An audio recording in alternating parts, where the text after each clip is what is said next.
오늘 이런 질문으로 한번 말씀을 시작해 보았으면 좋겠습니다. 여러분들의 삶의 경험을 통해서 먼저 내가 기준이 될 수 있겠죠. 내가 살아가며 내 스스로가 변한다는 것을 여러분들은 느끼며 살고 계시는가? 아니면 또 내가 관계 맺는 누군가가 좀 끊임없이 뭔가 좋은 방향으로 삶의 변화가 되고 있구나라는 것을 여러분들은 좀 잘 느끼며 살아가고 계시느냐? 사람은 변한다고 생각하십니까? 아니면 그렇지 않다고 생각하십니까? 주어만 좀 바꾸어 본다면 그리스도인, 하나님의 구원을 경험한 그리스도인은 변해야 한다 생각하십니까? 그렇지 않아야 한다. 굉장히 정답이 있는 질문이긴 하지만 여러분들을 빗대어 한번 생각해 보십시오. 예수님의 구원을 경험한 나는 긍정적인 방향, 예수님을 중심으로 해서 내 삶이 변화되어져 가고 있는가? 어제와 다른 오늘을 살고 있는가? 우리가 한번 좀 고민해 볼 필요가 있습니다. 여러분들이 이 시간 예배드리며 하나님 앞에 해야 되는 작업이 무엇인가? 여러분들이 이 시간 공연장에 오신 게 아니기 때문에 해세대의 찬양을 들으러 예배 은혜를 받기 위해 듣긴 하고 함께 부르긴 하지만 그것을 바라보고 그냥 누군가가 이야기하는 거 잠깐 듣고 율법에 따라 안 하면 이상할 것 같고 해야 할 것 같은 당위 때문에 여러분들이 이 자리에 앉아 계시는 게 아니기 때문에 예배를 통해 여러분들이 무엇 하셔야 합니까? 나를 구원한 십자가 앞에 앉아있는 여러분들이 예배를 통해 무엇 해야 하는가? 천지를 지으신 창조주 하나님 앞에 서 있는 여러분들이 예배를 통해 무엇 해야 하는가? 천지를 지으신 전능하신 하나님 앞에 우리가 이 자리에 앉아있지 않습니까? 그러면 우리는 그 전능하신 하나님 앞에 우리가 아무것도 아니라는 피조물이라는 것을 인식하는 게 굉장히 중요합니다. 하나님, 저는 아무것도 아닙니다. 전능하신 하나님의 영향력 아래에 살지 않는 저는 아무런 의미가 없는 존재입니다. 지난 한 주간 그걸 망각하고 살았던 저의 죄를 용서해 주시고 그 전능하신 하나님의 능력 아래 살아갈 수 있는 은총을 나에게 허락해 주시옵소서. 그 은혜와 회개가 이 자리에서 여러분들에게 있어야 하지요. 나를 구원해 주신 예수 그리스도의 십자가 구원 아래에서는 어떻게 해야 됩니까? 그 구원이 내 삶의 힘이고 기쁨임을 우리가 찬양하는 겁니다. 나를 구원해 주신 주님 때문에 상황과 문제에 매몰되지 않고 그 구원의 능력 때문에 오늘 내가 가능성 있는 삶임을 하나님 다시 한번 믿습니다. 그 가능성으로 주어진 삶을 살아가게 해 주시옵소서. 그래야 헬세대의 찬양이 여러분들의 삶의 고백으로 다가오지 않겠습니까? 여러분 기뻐할 게 있으세요? 무엇을 기뻐하시면서 아까 찬양하셨습니까? 무엇이 기뻐 여러분들 정말 그렇게 힘있게 찬양하셨습니까? 우리의 삶을 들여다보면 사실 기쁨이 그렇게 많지 않습니다. 정말 춤추며 기뻐할 일이 그렇게 많지 않습니다. 그러나 나를 구원해 주신 십자가 앞에서는 우리가 기뻐할 수 있죠. 그 십자가 앞에서는 우리가 구원에 감격하여 기뻐할 수 있습니다. 그렇게 우리의 인생의 짐을 하나님께 내어 맡기는 자리가 이 자리죠. 여러분들이 예배드리는 이 시간이 정말 전능하신 하나님 앞에서 나를 구원해 주신 예수 그리스도의 구원의 은혜 앞에서 내가 누구인지 그리고 그 깨달음의 정점에 나의 삶의 변화가 어디로 잇대어져야 하는지를 오늘 예배 가운데 꼭 느끼고 또 깨닫고 그걸 붙들고 기도하는 은혜가 있게 되기를 간절히 축복드립니다. 성경은 다 그걸 이야기하는 거죠. 창세기부터 요한계시록까지 전능하신 하나님께서 너희와 함께하고 있다, 우리와 함께하고 있다, 나와 함께하고 있음을 끊임없이 얘기합니다. 사랑의 방식으로, 은혜의 방식으로, 은총의 방식으로, 기적의 방식으로, 때로는 심판의 말씀으로 나의 삶을 붙들고 계신 하나님의 이야기가 즐비하지요. 예수님의 이야기도 마찬가지입니다. 이 모든 것들을 통해 내 삶이 어디로 변화되어져야 하는지, 내 삶이 어디로 나아가야 하는지를 성경은 이야기하고 있다는 겁니다.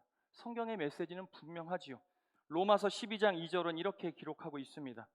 너희는 이 세대를 본받지 말고 오직 마음을 새롭게 함으로 변화를 받아 하나님의 선하시고 기뻐하시고 온전한 뜻이 무엇인지 분별하도록 하라. 예수님을 믿고 난 이후 늘 예배드리고 하나님의 말씀을 묵상하고 난 나의 삶이 어떠한가 여러분들은 끊임없이 점검하셔야 한다는 이야기입니다. 사랑하는 여러분, 하나님께서는 우리에게 분명한 변화를 요청하십니다. 이스라엘 백성들에게도 그러하셨고 오늘 우리에게도 분명한 변화를 요청하신다. 구원받은 성도의 삶은 무언가 달라도 달라야 합니다. 여러분들을 부르신 하나님의 목적이 세상 사람들보다 더 이롭게 뭐 많은 물질을 갖고 좋은 지위에 앉고 힘을 얻고 그런 거에 하나님의 관심이 있지 않더라. 그것은 우리에게 주시는 더하여 주시는 축복에 불과하지 궁극적으로는 구원받은 성도의 삶은 무언가 남다른 변화가 있어야 된다는 겁니다. 오늘은 그 이야기를 좀 하려고 합니다. 혹자는 이렇게 이야기합니다. 나를 변화시킬 수 없는 믿음은 온전한 믿음이 아니다. 정말 예수 그리스도를 온전하게 믿는 사람이라면 삶의 변화가 분명히 주어진다는 겁니다.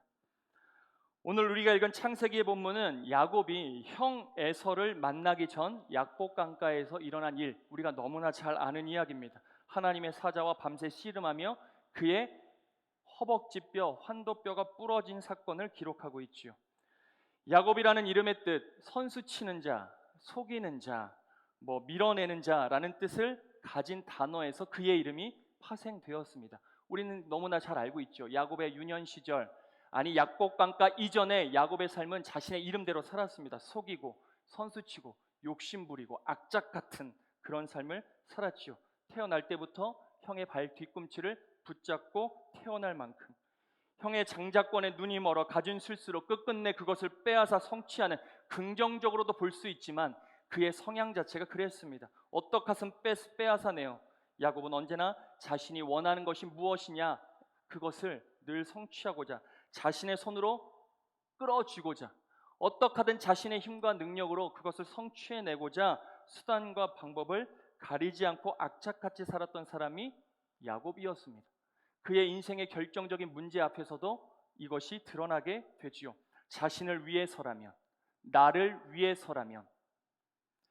에서는 자신의 장자권을 빼앗아간 야곱을 죽일 정도로 미웠습니다. 그것을 안 그의 부모 이삭과 리브가는 그를 급히 형하고 분리시키지요. 외삼촌 라반의 집으로 어린 야곱을 보냅니다. 형제간에 큰일이 날 수도 있겠다는 급박한 상황 때문에 결정한 부모의 선택이었습니다. 그렇게 어린 야곱은 홀로 부모님의 집을 떠나 한 번도 가보지 않았던 외삼촌 라반의 집으로 향하지요.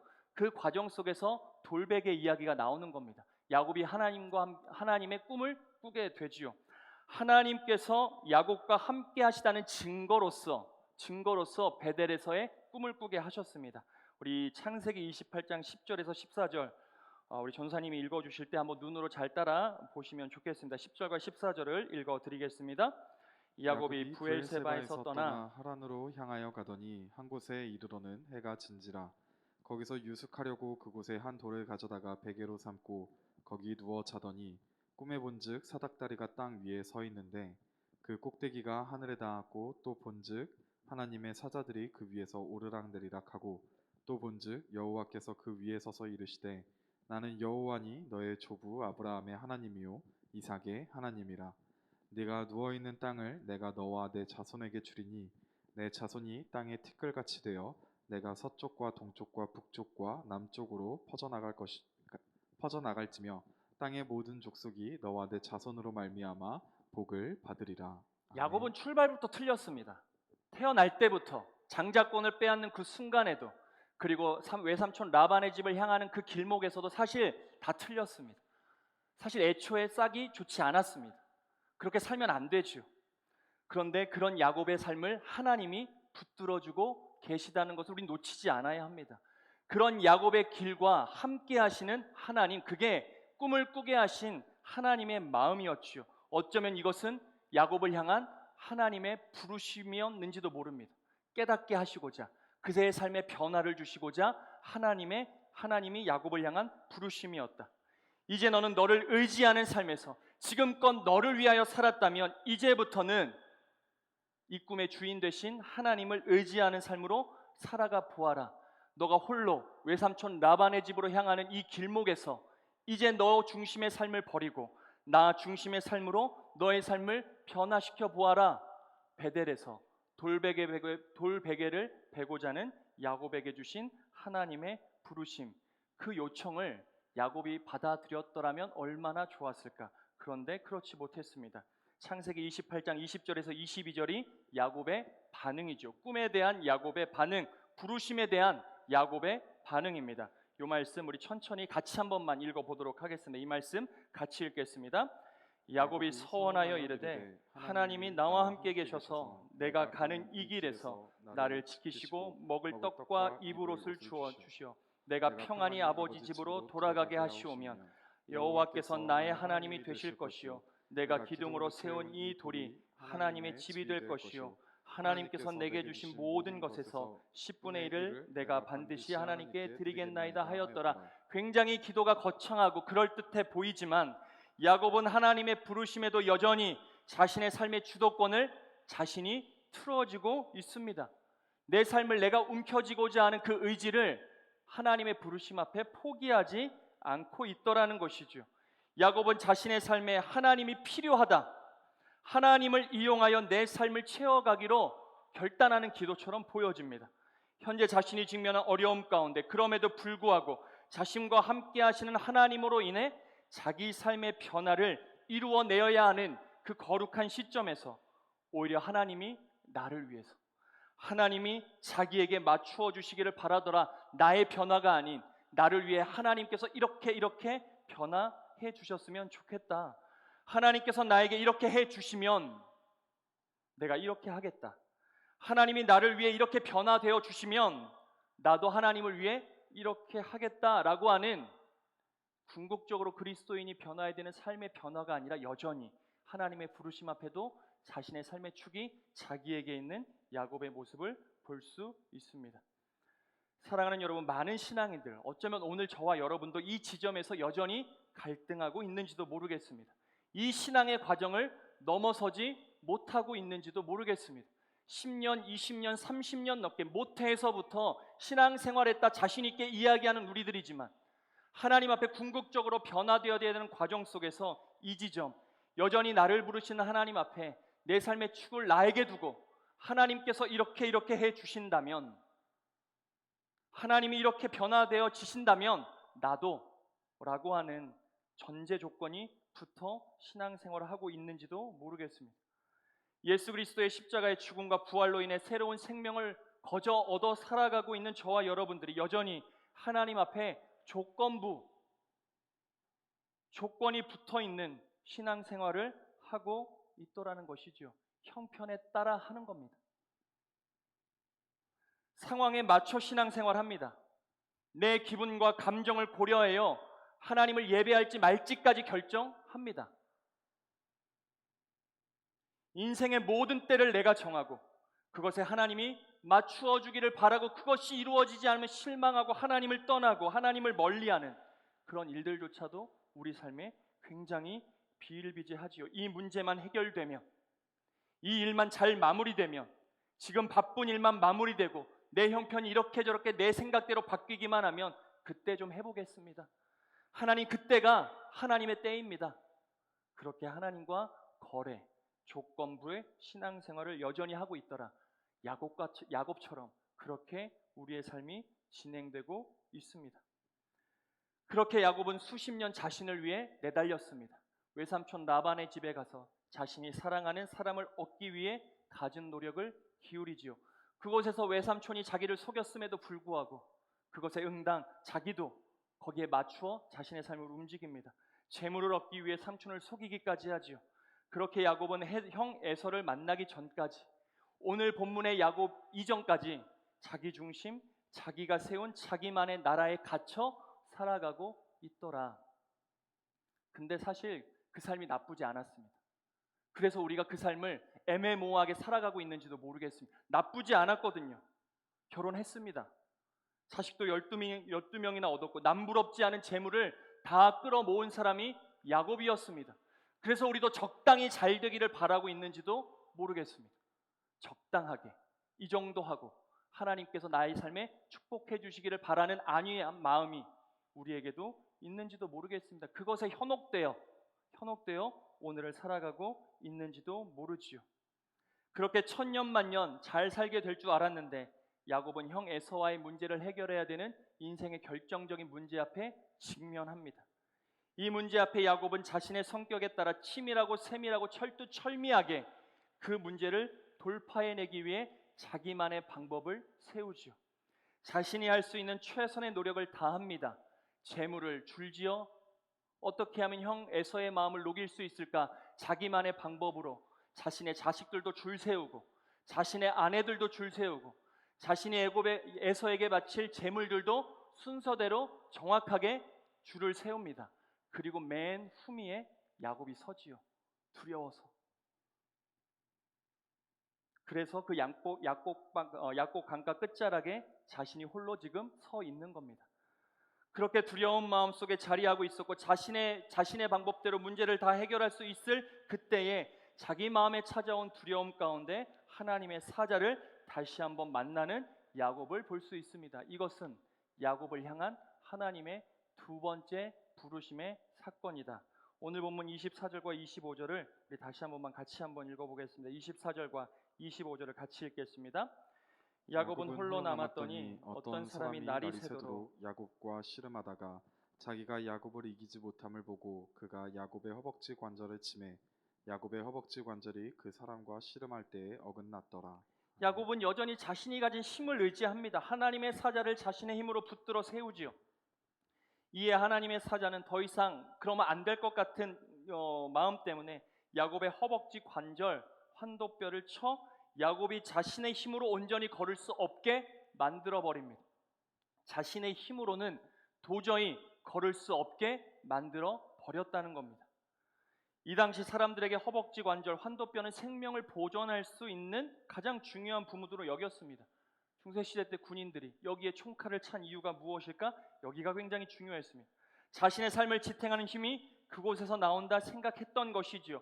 현재 하나님의 사자는 야곱의 그곳, 야곱의 힘이 있는 그곳, 야곱이 자신의 삶을 틀어지고 있는 힘의 근거지를 치셨더라는 것입니다.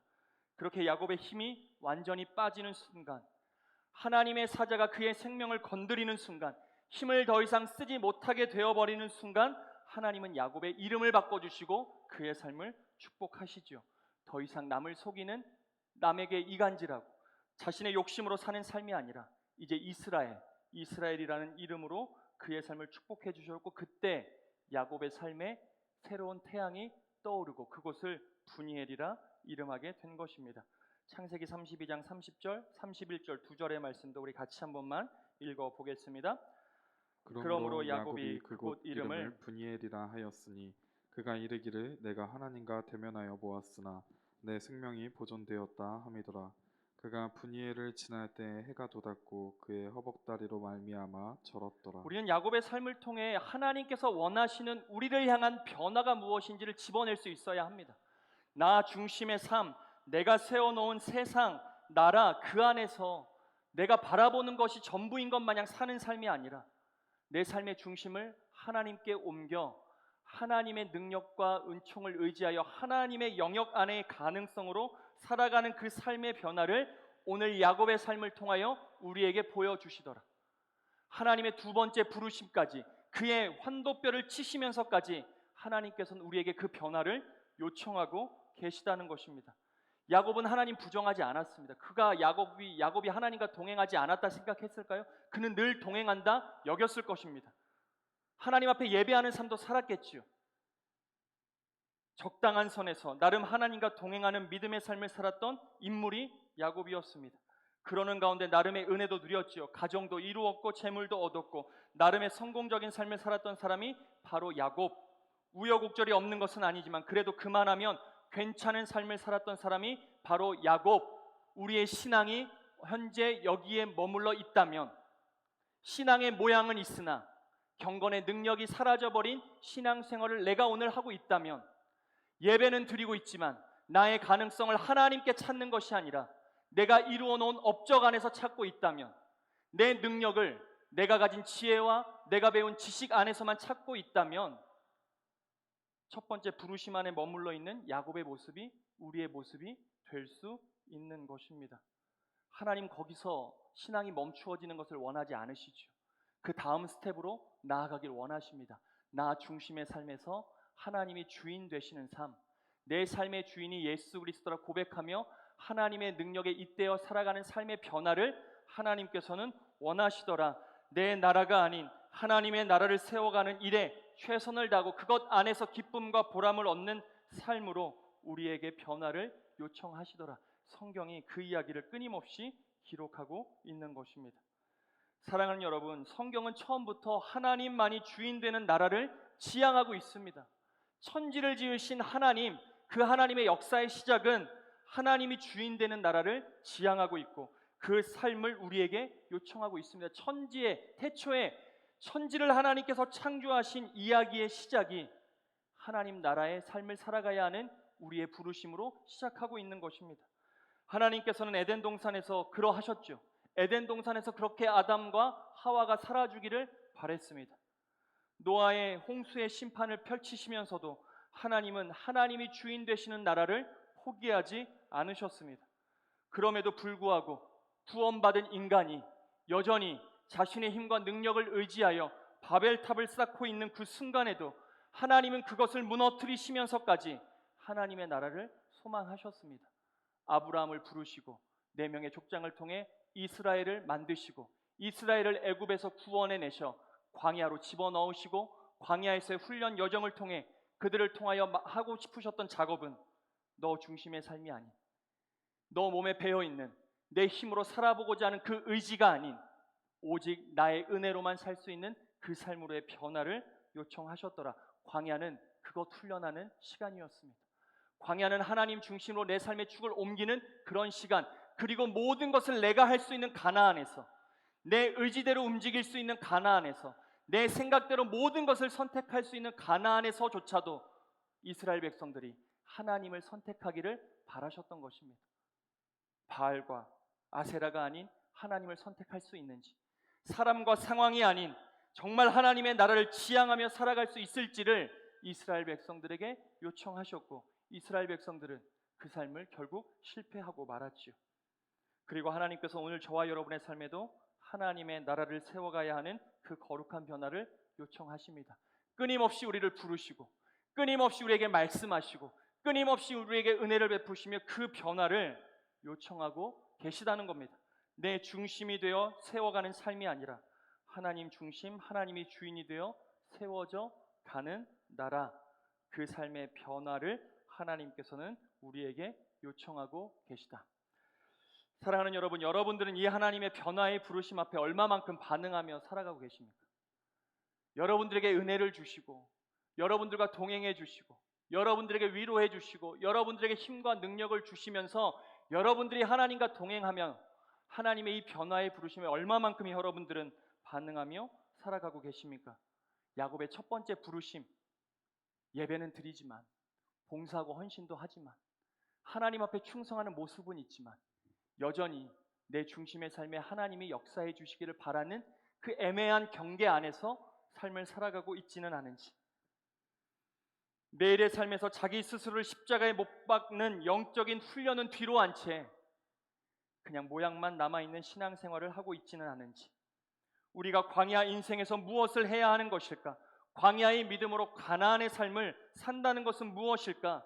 결국 우리가 광야에서 내 힘을 빼고 내 인생의 주인이 하나님을 알고 나 중심의 삶에서 하나님 중심의 삶으로 축을 옮겨내는 것, 내 나라를 세우기 위한 삶이 아니라 하나님이 통치하시는 나라를 살기 위해 조금은 때로는 견디기도 하고 때로는 억울함을 감수하기도 하고 때로는 고통을 감내해내는 그런 영적인 훈련이 여러분들 삶 안에 있는가? 그런 반응으로 여러분들이 하나님 앞에 살아가고 계시는가? 갈라디아서 2장 20절의 말씀을 우리 마지막으로 함께 한번 읽어보겠습니다. 갈라디아서 2장 20절의 말씀입니다. 내가 그리스도와 함께 십자가에 못 박혔나니 그런즉 이제는 내가 사는 것이 아니요 오직 내 안에 그리스도께서 사시는 것이라. 이제 내가 육체 가운데 사는 것은 나를 사랑하사 나를 위하여 자기 자신을 버리신 하나님의 아들을 믿는 믿음 안에서 사는 것이다. 매일의 신앙에서 여러분들이 이 작업을 하지 않으면 우리의 삶의 변화는 결코 이루어질 수 없습니다. 생각 가지고 되는 게 아니잖아요. 여러분들이 매일의 삶 안에서 매일 아침 시작하는 그 하루의 첫 시간, 나를 십자가에 못 박는 영적인 훈련이 그런 훈련 없이 내 욕심과 내 마음이 나의 삶을 움직여가는 것이 아니라 정말 주의 말씀이 내 삶을 이끌어가고 있다는 것을 우리가 느끼지 않는 한 우리의 삶의 변화는 있을 수 없습니다. 성경은 우리에게 변화하는 존재라 분명히 이야기하죠. 변화되어야 한다 이야기합니다. 하나님의 아들 예수 그리스도를 진짜 믿는다면 변화되어야 한다 이야기하고 변화될 수 있는 존재라는 것을 우리에게 알려주고 있습니다. 그리스도가 내 안에 사심으로 인하여 주어지는 변화, 그렇게 내 나라가 아닌 하나님이 중심이 되어져가는 그런 삶의 변화, 이러한 삶으로 변화되어야 하고 그 삶이 우리의 사명이 될 수 있어야 하지요. 직장의 모양이 내 삶의 사명이 아니라, 내 삶에 이루어놓은 업적, 그것이 내 삶의 사명이 아니라 내 중심의 삶에서 하나님 중심의 삶으로의 축을 바꾸어 내는 내 삶의 근본적인 사명을 우리는 붙들 수 있어야 합니다. 오늘 내게 주어진 삶의 자리가 어떠하든 그 자리에서 우리가 하나님 중심, 하나님 나라를 사는 것을 하나님께서는 원하시더라. 여러분, 악인들이 쌓아 올린 그럴듯한 것에 여러분들의 눈과 마음 빼앗기지 마십시오. 야곱의 첫 번째 부르심 가운데 여전히 내 중심으로 살면서 이루어 놓은 업적들이 여러분 눈에 크게 보이지 않아야 합니다. 전능하신 하나님 앞에 그것은 바람에 부는 겨와도 같은 겁니다. 아무것도 아니죠. 그런데 우리는 그 삶을 동경합니다. 그 삶을 동경하게 되어 있죠. 우리의 본능이 그렇습니다. 그래서 매일매일 나를 십자가에 못 박는 영적인 훈련, 내가 죽고 예수가 사는 영적인 훈련을 게을리하지 않아야 하는 것입니다. 야곱이 하나님에 의해 환도뼈가 부러져 야곱의 삶이 하나님 중심, 자신의 나라를 포기하고 하나님의 나라를 살기로 결단하는 순간 그는 그의 계획 맨 뒤에서 맨 앞으로 모든 것들을 자신의 계획대로 다 질비하게 세워놓고 형 에서를 만나기 위해 맨 후미에 있었던 야곱이 환도뼈가 부러지고 자신의 삶의 축이 하나님으로 바뀌어지는 순간 모든 재물과 사람 맨 앞가운데 서게 됩니다. 그렇게 형 에서를 만나게 되지요. 그리고 자신이 전혀 예상하지 못했던 극적인 화해가 야곱의 삶 가운데 펼쳐지게 되는 것입니다. 여러분들은 오늘 어떤 인생의 문제 앞에 서 계십니까? 인생의 고민이 없다면 하나님 앞에 감사하시면 되겠지요. 하지만 고민 없는 사람 없을 것입니다. 인생의 문제 앞에, 정말 내 힘으로 해결할 수 없는 인생의 문제 앞에 우리 모두는 놓여져 있습니다. 그리고 하나님께 기도하지요. 예배하고 하나님을 붙들며 살아가고 계실 겁니다. 그런데 내 인생의 축이, 내 기도의 축이, 내 믿음의 축이, 내 예배의 축이 어디에 있는지를 여러분들 한번 좀 진지하게 되돌아보셨으면 좋겠습니다. 내 삶의 축이 현재 어디에 있는가? 내 기도의 방향이 지금 어디를 향하고 있는가? 기도하긴 하지만 여전히 내 삶을 채우기 위해 급급한 기도를 하고 있지는 않은지, 여전히 하나님의 은혜를 깨달아야 하고 내가 누구인지를 깨달아야 하는 예배의 시간조차도 내 머리와 내 마음 가운데는 무엇이 자리하고 있는지. 환도뼈가 부러진 야곱, 그는 자신의 힘으로 걸을 수 없었습니다. 평생 지팡이를 짚고 살 수밖에 없었지요. 그렇게 애굽의 바로 앞에 섰을 때 내 삶은 내 삶이 아니었다, 나그네의 삶이었다, 그의 입술로 고백하는 것을 볼 수 있습니다. 우리들 역시 하나님의 자녀라 고백한다면, 우리가 하나님의 구원의 은총을 선물로 받은 사람이라 자부하며 살아간다면 우리의 삶에도 야곱과 같은 변화가 있어야 하지 않을까. 지금이라도 야곱과 같은 삶의 변화가 있지 않아야 할까 생각해 봅니다. 내가 내 의지로 끌어안고 사는 삶이 아니라 하나님이 주인 되어 하나님이 끌고 가시는 삶.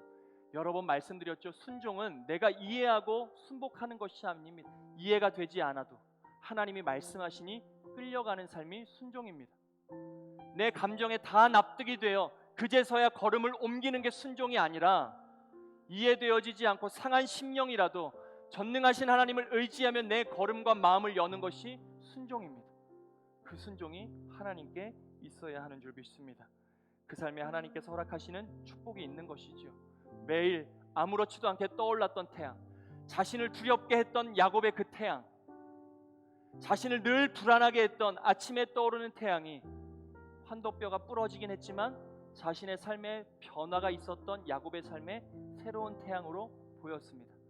여러분들의 삶에도 그 야곱의 은혜가 있게 되기를 간절히 축복드립니다. 나로서는 할 수 없사오나 하나님으로 가능한 일들이 내 삶의 축만 바꾸기만 하면, 하나님이 나에게 어떠한 존재인지 분명히 내가 하나님을 내 삶에 위치할 수만 있다면, 내가 누구인지를 매일같이 하나님 안에서 깨달을 수만 있다면, 나를 매일같이 십자가에 못 박고 내 안에 그리스도가 사시는 영적인 훈련을 게을리하지 않을 수만 있다면 우리는 그 가능성의 삶을 열어 살아가게 되는 줄 믿습니다. 그렇게 하나님의 나라를 세워가시고 그 나라 안에서 하나님이 주시는 축복을 누리며 살아가는 저와 여러분의 복된 삶이 되어지시기를 좋으신 예수님의 이름으로 간절히 축원드립니다.